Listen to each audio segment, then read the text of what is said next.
Hello, everyone. Welcome to another edition of FitRx. I'm your host, Dr. Greg Dennis. I am interviewing an obesity doctor today, Dr. Emily VinZant, MD. And it's kind of cool that we went to the same residency program. And that's kind of how I ran across her, as I saw something on Facebook about what she does, realized that we trained in the same place.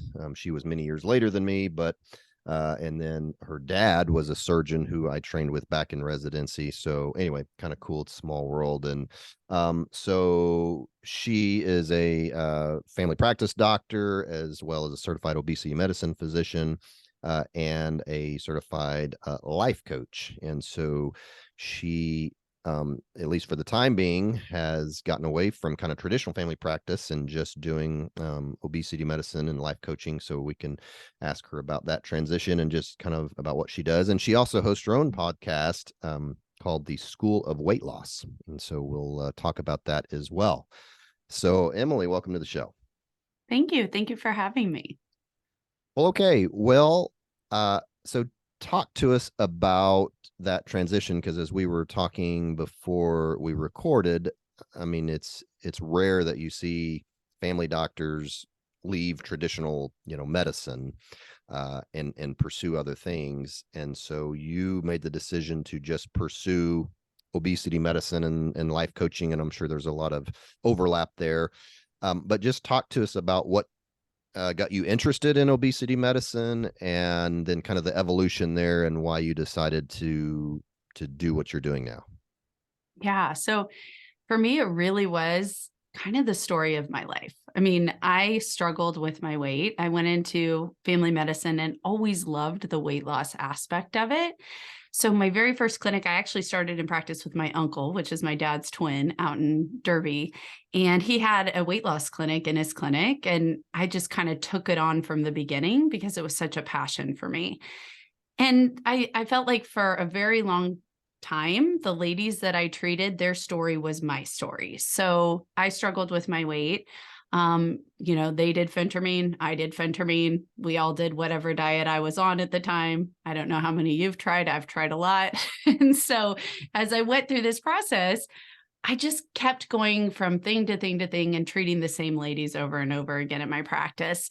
So eventually, to make a really long story short, I had a gastric sleeve procedure in 2016. In 2018, I had my daughter. I started to regain the weight. I felt like she was a budding sugar addict in front of my eyes. And as all, perfectionist mothers will do, I blamed myself entirely. So I just went on a mission at that point. I was doing full-time family medicine. I kind of started a blog on the side. My husband was like, why don't you make your blog about weight loss? And at the time, that's how my stuff was initially called Dr. Mom E, because it was a mommy blog. And I was like, well, I guess I could do that. And I decided I was going to find the single best diet for everybody out there and be the answer to this whole problem. So I went on a very big mission and I did obesity medicine certification, which is kind of a side note. You have to be certified in something else to be certified in obesity medicine, but it's a new growing area in the medical world. It kind of started along the bariatric range, but now they've supported it more with the medical range. So they were really talking to family physicians about being a support to weight loss.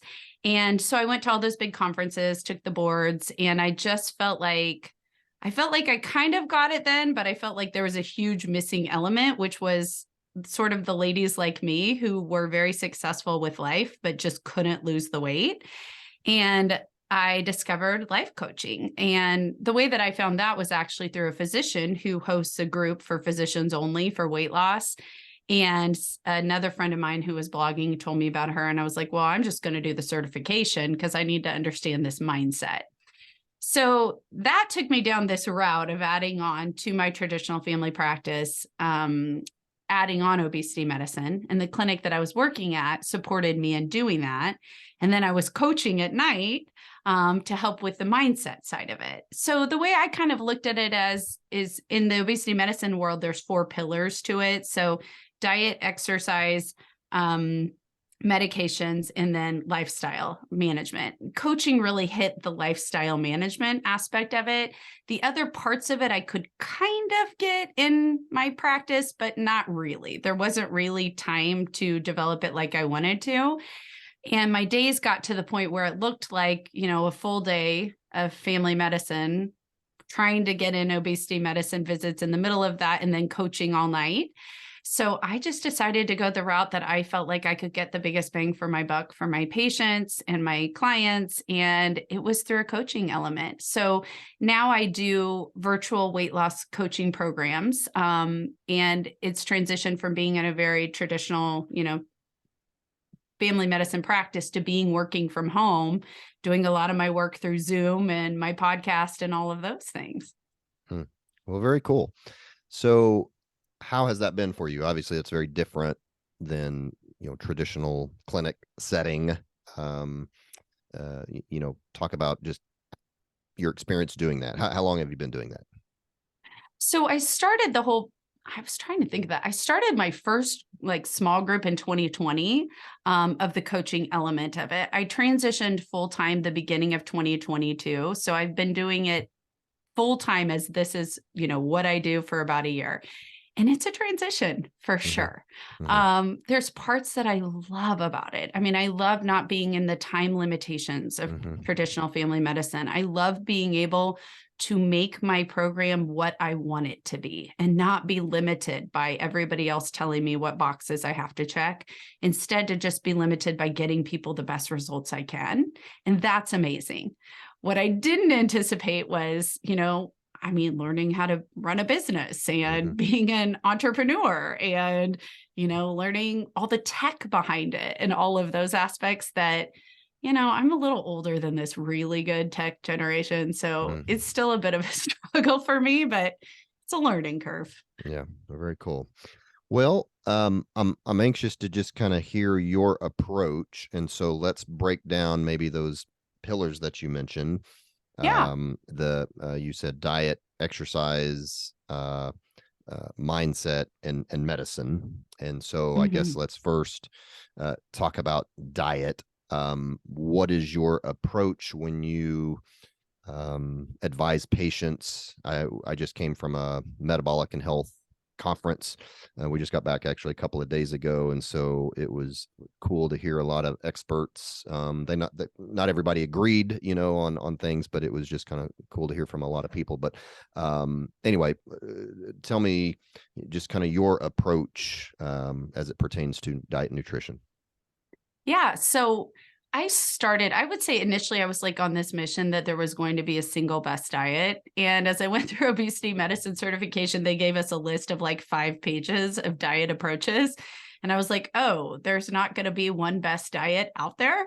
So initially I worked in the diets, but I've actually kind of melded it down to a single trend.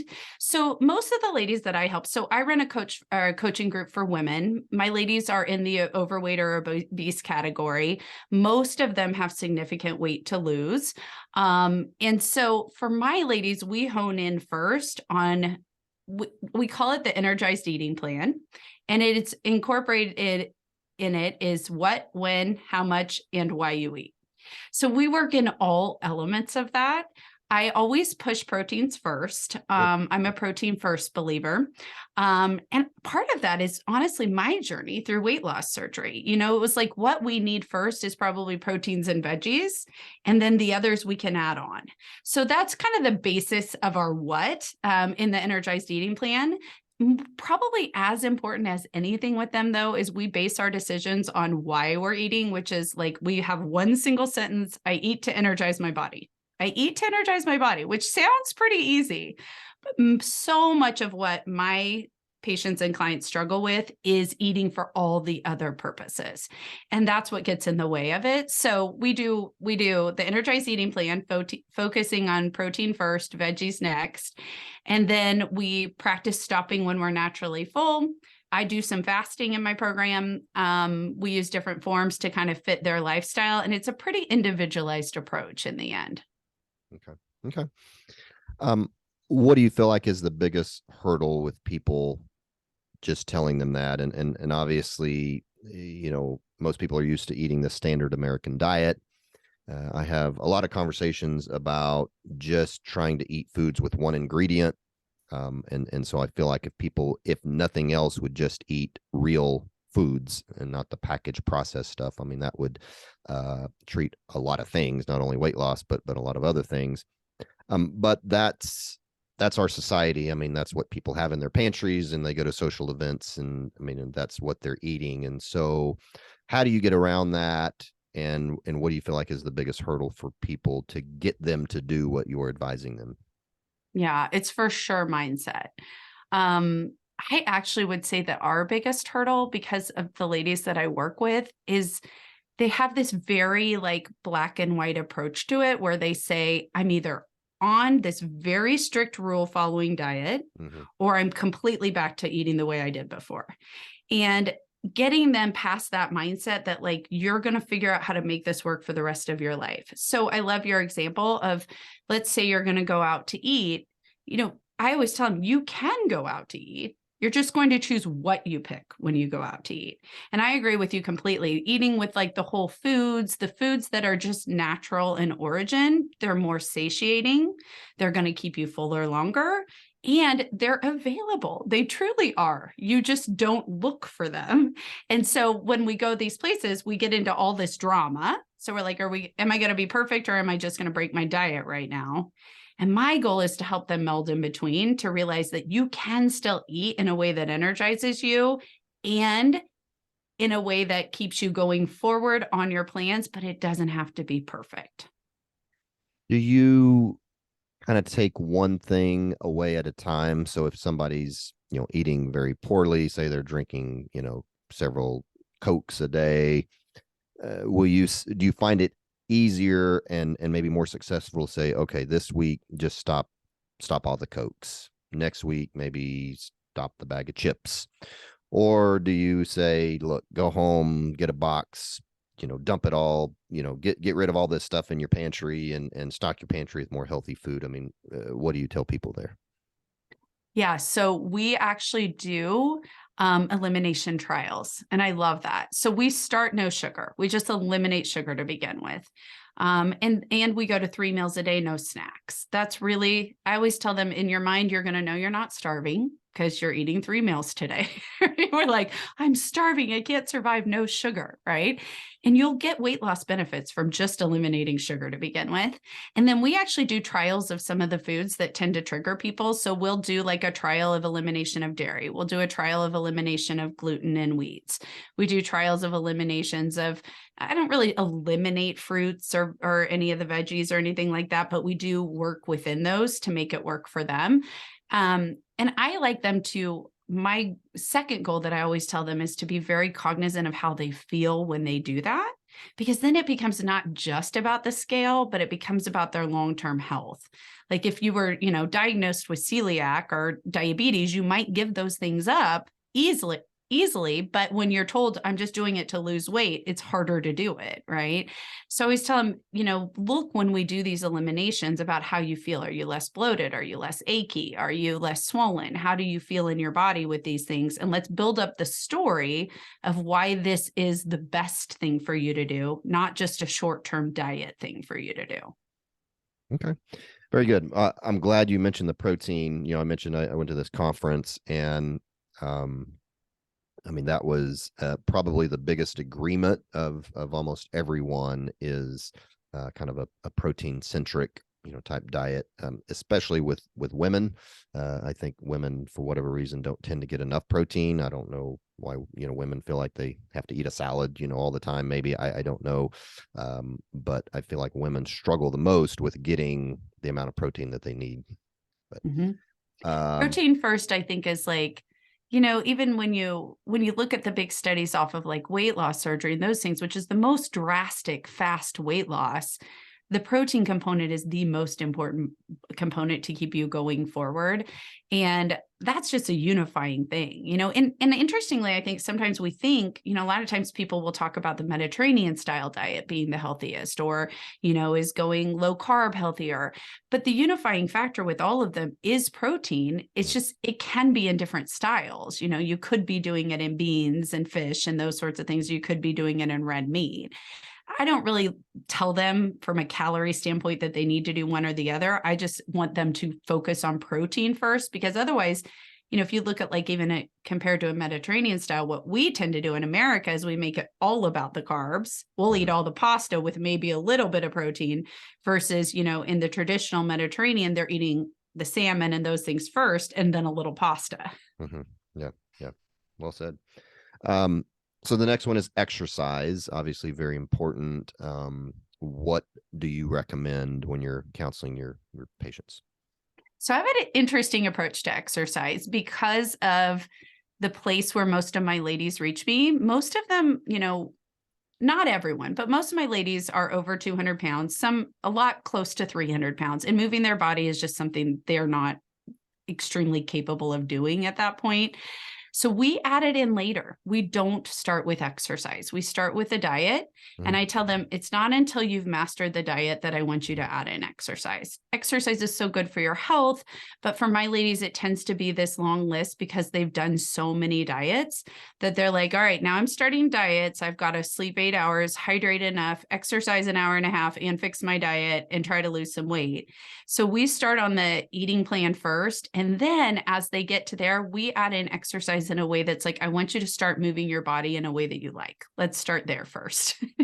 And then from there, you can keep growing from that space. But yeah, so we add in exercise, but not initially and not until they've mastered their eating plans. Yeah, no, that makes perfect sense.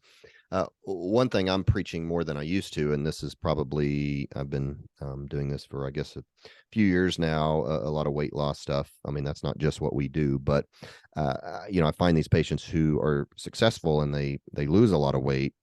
But if they don't gain muscle, then I just don't feel like they're going to be as successful. And so I'm really hitting a lot of people hard this year about trying to gain muscle and optimizing muscle, which is kind of where the protein comes in. But whether we're talking about women or men, I feel like once you get some of that weight off, you've got to focus on muscle, and muscle is not only huge for longevity for a lot of different things, but 80% of our postprandial glucose is going to be metabolized by muscle. And so the more muscle you have, I feel like you're going to, it just makes everything else better and easier. And that's difficult, for especially women, it seems like, but I really just hit that hard and focus on them building muscle eventually, not right off the bat. What are your thoughts on that? Yeah, definitely. I mean, especially as you see like the sarcopenia with aging and all of that. I mean, the muscle component is hugely important. I think that, as they go forward, it's a lifestyle thing as much, right? And we know that the studies definitely support that for weight loss maintenance, exercise has to be part of the picture. So adding in the muscle component to make sure that you're, keeping that aspect of your body strong and keeping yourself mobile is hugely important. Okay. So once they start exercising, obviously you just get them moving first. Once they're able to do that, do you just let them do kind of what they enjoy doing? Do you have specific, areas that you try to gear them to as far as exercise is concerned? Generally, I mean, they all do different things. We're pretty individualized in my approach. So I like them to find something that they like first and then move on from there. I love yoga. We do, like in our group, we do some 5Ks and things like that to get them out and get them moving together. For a while, I was interested in HIIT. I think, as you look at the ability to get in the exercise quickly with HIIT, I think that that's a nice component. A lot of my ladies tend to be like in that 50 or older range too. So they're not always so interested in that. Yeah. Fair. And your next pillar, was it mindset? Yes, Okay. mindset Yeah. and medications, yeah. Yeah. So, okay. So mindset, which is probably the biggest one. I mean, they're all important, obviously. But that's where I'm sure your life coaching comes into play. Because man, it's hard, even people who have had success and then they start to slide the other way. And then they, before long, they're just back where they started. So, man, what's the trick here? How do you stay in that focused mindset and maintain, this as a lifestyle?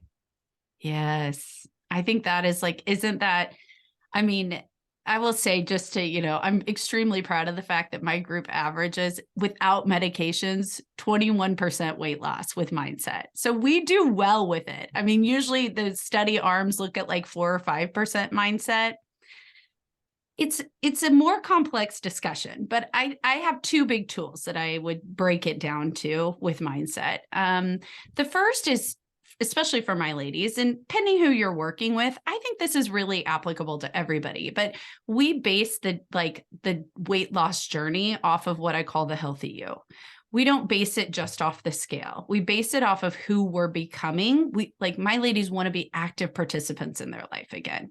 They want to create, maybe they don't fix all their health problems, but they want to know that they're doing the right things to prevent diabetes and to prevent fatty liver and to prevent arthritis. And so they've tried so many times diets, and they get into this very diet mentality that when they start messing up or the scale doesn't move, they're like, I'm done. I don't know what else to do. The rules aren't working for me. Right. So shifting that mindset, we start with the creation of what I call the healthy you, which is, who do you want to be when you reach your goal weight? That usually is somebody who's active, who's exercising, who's eating healthy, who could maybe eat a sweet every now and then, but walk away and not be obsessed with it for the rest of the day and telling themselves they failed again. So we start with that picture, and that is like the mindset that we base it off of, not just the numbers on the scale, because then they start to see all the wins that they have around weight loss, so that when the scale does the things that it does, that you and I know it'll do, they can still be in the game, right? And then the second thing I would say is really our think, feel, eat cycles. That goes back. So in I did my life coach certification through the life coach school. And the Brooke Castillo teaches the self-coaching model. It's kind of a variation of that, but think, feel, eat, think, feel, act cycles have been around kind of in psychology for a long time. And basically, generally, two things happen. We have a lot of thought errors about food, and that's America, right? It just is. We tell ourselves food is entertainment. We tell ourselves food is, there's nothing better than a home cooked meal. It's food for the soul. Every event revolves around food. Everything in our lives revolves around food. And it's the more processed, the more, highly addictive type of food, the better. And so we start by kind of looking at the story around the food items. And then we look at the feelings that we want to create through food. So a lot of my ladies, and I think a lot of Americans are emotional eaters, but I deal with a lot of ladies who've struggled for a long time with emotional eating. So they don't know how to feel feelings without turning to food. They feel sad and they go to food to try to pick themselves up. They want to celebrate, it's always food. And because now they can't be active and they've cut back so much of their life because of their weight, food just becomes a self-fulfilling prophecy. So we work in think, feel, eat cycles, and we look at the like thoughts that don't serve us, how to feel feelings without food to change our eating. Not just change the eating by the rules, change the eating by who you want to become, and by learning how to feel feelings without food and change thought errors about food. So to kind of summarize all that, it's complicated and individualized. People, I guess, just need the accountability. They need to probably discover the root cause of why they're overeating or whatever, which is probably why it benefits to work with, somebody either like yourself or, myself or something like that. Yeah, because it is individualized. There's trends we see, right? But why you go to food at 9 p.m. might be different than why somebody else does, And so I think in that space, having somebody who knows how to help you in those moments is the key to changing those results. Yeah. Very nice. Well, let's talk about medicine. I especially want your take on, kind of the newer trends of the semaglutide and all these that just seems to have taken the world by storm. Everybody wants to be on these medicines. And of course there's older medicines as well. I'm not a huge I do some medicines, and with this semaglutide, I have prescribed some. I'm not a fan. I just feel like you have to have the foundation first. I prefer to use them when somebody's kind of stuck, maybe getting them through a plateau just to kind of keep them moving. I really hate just starting people at the beginning on these because they'll just rely on it. And, I feel like that it's unrealistic to think they're going to be on these medicines for the rest of their life. And I don't know why they would want to. So those are just some of my thoughts. But I mean, what are your thoughts with some of the newer obesity medicines and just medicines in general? I feel like I could just probably literally say ditto. Okay, good. That is my thought. So, as these new medications were coming down the pike in the obesity medicine world, we've been talking about them forever, right? And knowing that they were coming, are these the new weight loss surgery alternative? Are these the answer to weight loss? And, I've actually melded my group a little bit. Like one section of my group did the medications, and I wanted to see how they were going to work, because I'd used them some in clinic, but I'd never used them in my coaching groups. And so in my coaching groups, we're big on eating to energize your body, learning how foods interact with your body. I did not want them to start with them because of that. I knew what it would do to the GI system. Some people get, the fullness, the nausea, the diarrhea, the constipation. You can get all that. I didn't want it to impact our diet eliminations to see. So we started at about 8 weeks in to the program. And what I found was almost exactly what you're saying, which is it was great in the aspect that, the new GLP-1s, they make you full longer, and that's helpful. But for me, with my ladies, it was kind of externally impacting how much they were going to eat. So even when they did stop them, because I didn't want them on them the length of the program, I wanted them to have some thoughts about it afterwards that I could coach them through. And what I found is that naturally they're hungrier when they stop them. So, the amount of weight loss that you got was already starting to come back a little bit that fast. But the second part that those medications work on is the reward centers of the brain. So what I've heard patients, kind of some of my older patients from before, and even some physician friends of mine who I know, they're like, oh, my relationship with food has changed. Yeah, because you're not getting the same reward sensation. They feel like they're eating like normal human beings. That sounds like a fabulous thing. It sounds like a dream. And it is if you want to be on those medications the rest of your life. And nobody does. Mm-hmm.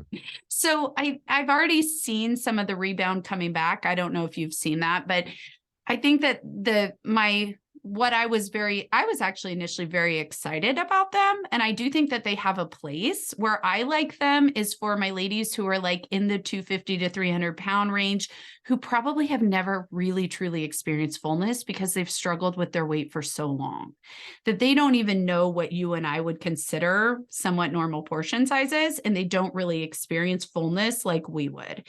And so a lot of those ladies, I like it as a way to look at, this is what maybe a portion would look like if I experienced fullness that was physiologic and not coming from emotion and coming from feelings instead. But I do see rebound off of them. And, in terms of the older meds, I mean, I don't know about you, but I did phentermine for a long time for patients. I got just pretty frustrated with it over time. Because, people would disappear and then come back with the weight back on, and then we do it again, and then they disappear and come back.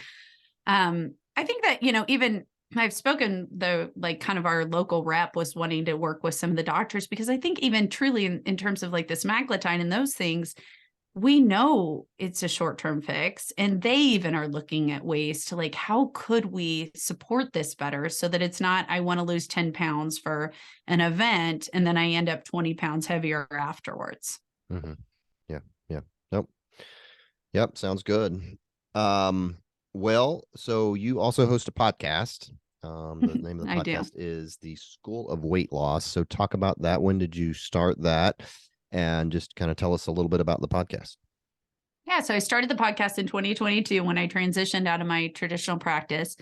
And it's generally just learning about weight loss. So, um, I love all of the different tools. I'm really not extremely biased towards one or another. I just like to help people figure out what would work best for them. I've been through so much of this journey personally. So I like to, incorporate in a lot of the mindset into my podcast. We talked about things like weight loss surgery, weight loss meds, what I learned as a weight loss doctor, what I learned as a weight loss coach, all sorts of different things. This week we talked about fasting. And so I like to do the research behind it, but I also like to share what I see in my ladies, what I've learned through my journey. And I just kind of like it as a space to talk too. Yeah, yeah. Yeah, very cool. Yeah, that's, I got into this space, I don't know, years ago, just kind of health, wellness, longevity. And I was reading about every book I could get my hand on. And so it's been kind of fun to do this because now I just get to talk about what I love, whether it's weight loss or, I mean, whatever. I mean, You've had fasting. I some mean, interesting groups on, or guests on. I looked back, I was like, ooh, yeah, those kind of sound cool. yeah. Had a little variety, all within the kind of the wellness space. So yeah, no, it's been a blast. So, well, very nice. Well, as we wrap up here, I always ask my guest if they could give us one health tip that would make us healthier today. What would you say to that? Sorry to spring that on you. One health tip that would make you healthier today. Yep. I would say, truly just choose to commit to being the healthiest version of you. And that might look different for everybody right where they're at right now, right? I always start my days. My goal for this year, my word for this year, I don't know if you participate in the words of the year. I used to think that was kind of ridiculous, but now I do it. And my word for the year is healthy. And so each day as I start the day, I'm just like, all right, how can I be the healthiest me? I'm not changing any of my circumstances today. I may have a crazy schedule. I may have a sick child. I may have, be frustrated with my boss. I may be upset with my husband. I'm not going to change any of that. How can I choose to be the healthiest me today? And I think so often we have all these rules that come up for us that are like, well, I need to do this and this and this and this. And I always challenge people, don't make it your to-do list. It's not a to-do list. It's literally a mindset of like, I am here on this planet today. Today, I can choose to be the healthiest version of me. And from that flows, wanting to make healthier food choices and maybe getting outside and walking in the weather and maybe being a little kinder to your spouse. But that like kind of grounding space to start your day is just such a beautiful way to live your life. Very nice. Great advice. Thank you. Well, okay. So your website is Dr. Mom E. So that's MOME.com. Is that where people go to work with you and stuff? Is that website? Yes. Yeah. It's got a funny name because it started as a blog, but it's Dr. Mommy, DoctorMome.com. And it's got information about me, some fun things. And then there's a work with me page as well. Cool. Okay. And then the podcast, if people want to check that out again, is the School of Weight Loss with Dr. Emily VinZant. So that's right. All right. Well, good conversation and appreciate your time and appreciate everyone listening as always. And we will talk to you next time. Thank you.